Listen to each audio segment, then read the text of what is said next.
everybody, my name's Sarah and this is my channel, So Sarah Sewed. Today I will be talking all about my plans for November. So thank you very much for joining me. Before I get started, I will tell you a little bit about what I'm wearing today. This is one of my Billie Sweatshirts. It's a pattern by Tilly and the Buttons. I absolutely love this pattern and I love this version that I've made. This one I made in a merino tencel blend from the fabric store online. And it's got this beautiful drape. I made the balloon sleeves version and I absolutely love it. The ribbing I just got from My Design here in Victoria.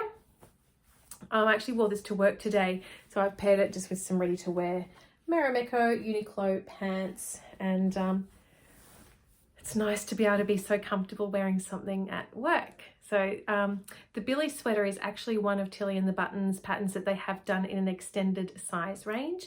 So this one goes all the way up to a UK size 34. So this goes from a size 6, which is bust 30 inches, waist 24 inches and hips 33 inches, up to size 34, which is bust 60 inches, waist 53 inches and hips 61 inches. My measurements put me pretty much exactly into the size 5 of Tilly and the Buttons patterns, which equates to a UK size 14. And I feel like this is a really perfect fit on me, very comfortable in every area. So one of my absolute favorite patterns. I'm actually finding myself wearing just wind cheaters, jumpers, sweatshirts, whatever you like to call them, pretty much every single day. So it's what I put on after work. It's what I put on in the mornings before I get ready. And so I'm going to make another sweatshirt this month, but I thought I might branch out and try a different one. So this month I will be trying the Jarrah Sweatshirt by Megan Nelson Patterns. When I bought my machine last year, the Jarrah Sweatshirt was actually the very first pattern I bought and made. I had no idea what I was doing really at that point. I didn't know anything about changing to a jersey needle. I didn't know about changing my foot or perhaps the pressure of my foot or the sorts of stitches I should be using. I did use a zigzag stitch throughout, but I feel like now I've got a lot of experience sewing with knits and I'll have probably a little bit more confidence and perhaps a more enjoyable experience making this sweatshirt. I do remember when I was making it, I found it a little bit stressful, and I think probably especially, you know, trying to put the neckband in and things like that, they were quite difficult, but I've done so many of them recently that I'm feeling pretty good about it. So I'll show you the fabric I'm going to use for my Jarrah sweatshirt. I've really been loving the French terries that have been available through Nerida Hansen Fabrics. And I recently bought this one, which is native Australian bushes and some little creatures on there too. So some birds and I'm not sure, perhaps a little possum or a sugar glider or something like that. So I think that's really, really beautiful. And then the tricky thing with this one was finding a matching ribbing. There are quite a few colors in there, but finding something online that was going to match up was a challenge. And actually I just received this ribbing yesterday from My Design, and I think it's actually a really, really nice match. So this is called the Ochre, and I think it really matches well with these little flowers. So the Jarrah sweatshirt, there are a number of different views you can make and you can mix and match them. So I'll be making a combination of view A and B. So view A is just your regular sweatshirt with the neckband and the cuffing, ribbing at the cuffs and then also at the waist. So I'm going to make the view B, which has the curved hemline, but instead of having also split sleeves, I'll just have the ribbing at the sleeves, like in view A. So this pattern comes in 2 size bands. So the first one is size 0 to 20, and the other one is the curve range, and that is sizes 14 to 30. So the size 0 is a 32-inch bust, 24-inch waist, and a 34-inch hip, and the size 30 in the curve range is a 56-inch bust, 48-inch waist, and a 58-inch hip. This one is given on the website as a 1 out of 5 difficulty, which I suppose is why I chose it as a beginner last year. so I shouldn't have any problem.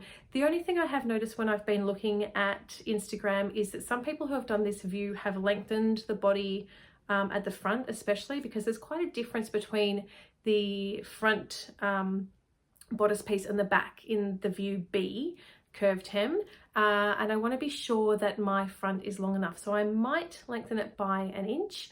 I'm still deciding on that one, so we'll see. I forgot to mention the designer of this beautiful illustration. This is by The Scenic Route, and they have beautiful nature-inspired illustrations, and I just love this one. The next item I'm planning to make is a new pattern for me. It's the Hope dress by Style Arc. I've seen so many versions of this dress on Instagram that I've loved recently, and so I wanted to try it for myself. I recently bought some beautiful fabrics from Dupes Designs, and I just love their print so much. I have been eyeing this one off for a while, and when they released it in a cotton satin recently, I got 2.5 meters of it, and I'll show it to you. It's called Spells.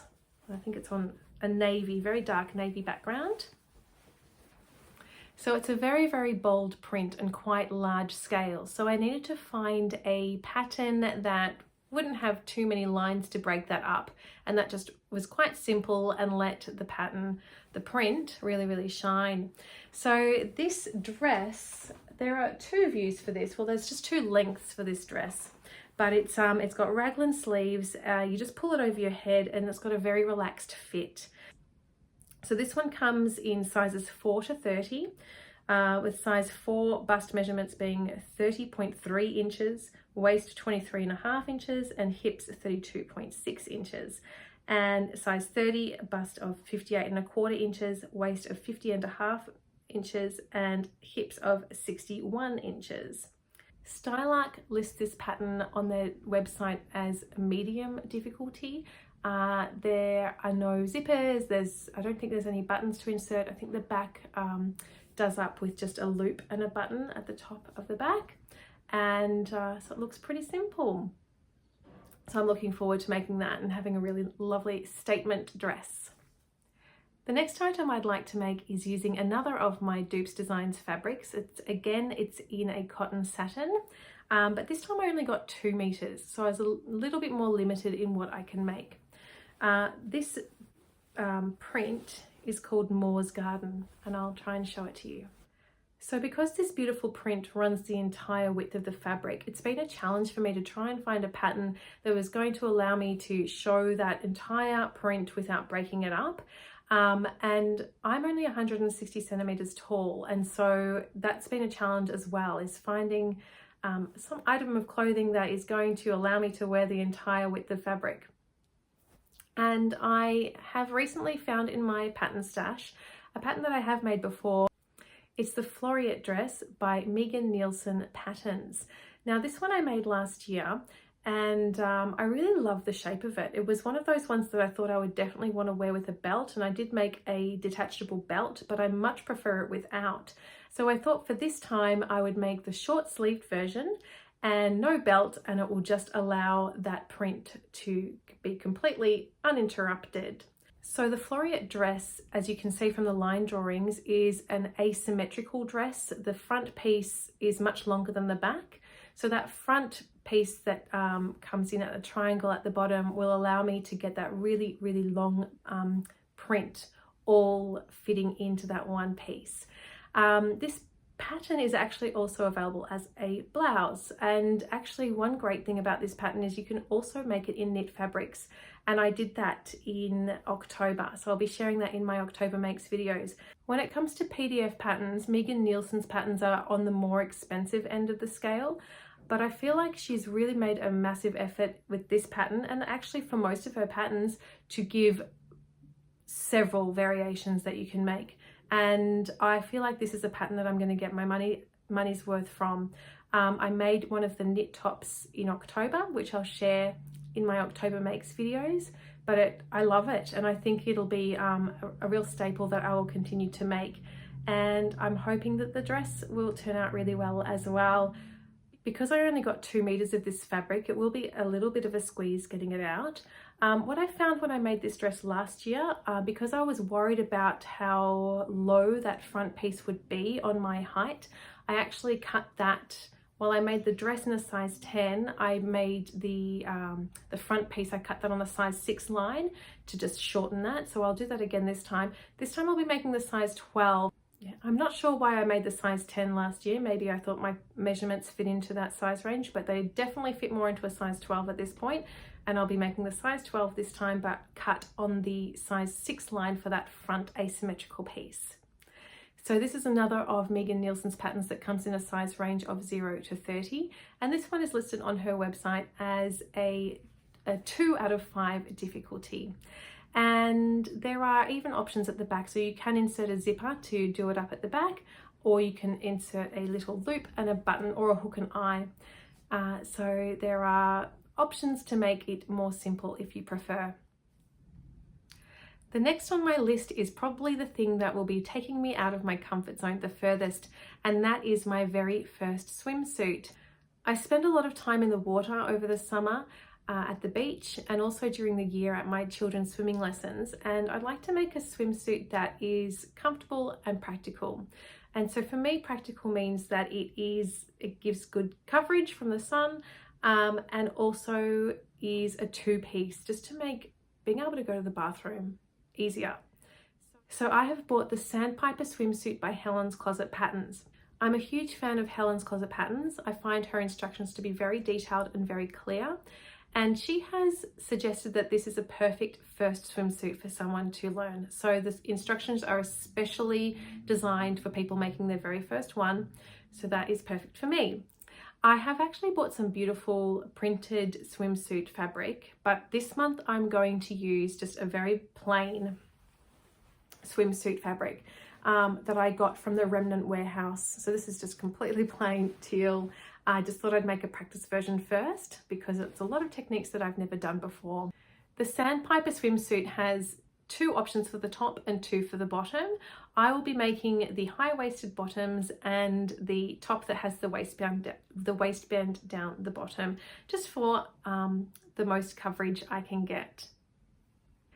This pattern comes in a range from size 0 up to 34, with the 34 giving a 62-inch chest or hip measurement. And my last plan for the month is my very first hack. So I have made 3 Anthea blouses already by Anna Allen Patterns. I absolutely love this pattern. It's easy to make and I love the shape. The sleeves are gorgeous, and I just can't wait to make another. I actually had a Instagram ad pop up on my feed recently, and it had this woman wearing this beautiful dress, buttoned down, quite voluminous sleeves, and a simple skirt. And I thought, well, that would be a really, really easy hack to make out of the Anthea blouse. So I'm planning to make the blouse and then attach just a simple skirt with pockets, perhaps from my Nerida Hanson smock dress pattern, or I'm thinking also maybe of buying the indigo dress pattern by Tilly and the Buttons. So I'm not exactly sure yet, but I would like to use a yarn dyed cotton that I got from Darn Cheap Fabrics recently. This is one of the purchases that I made without any clear intentions in mind. So I bought about 3 meters of it, which will be plenty to make an Anthea dress. And it's just a navy blue with very small checks all over it. It's quite a lightweight cotton, so I'm hoping it will drape nicely in a long dress. So those are all my plans. If I finish those, I'll probably try and sneak a couple more t-shirts or perhaps another hat in there. But those are the 5 things that I'd really like to get sewn up in November. Thank you very much for spending time watching my video today. If you've enjoyed it, please give it a like, and I'd love to hear from you in the comments if you have made any of those or have any questions about any of those. I love having a chat. I'll be back very, very soon with my October Makes videos, and until then, stay well.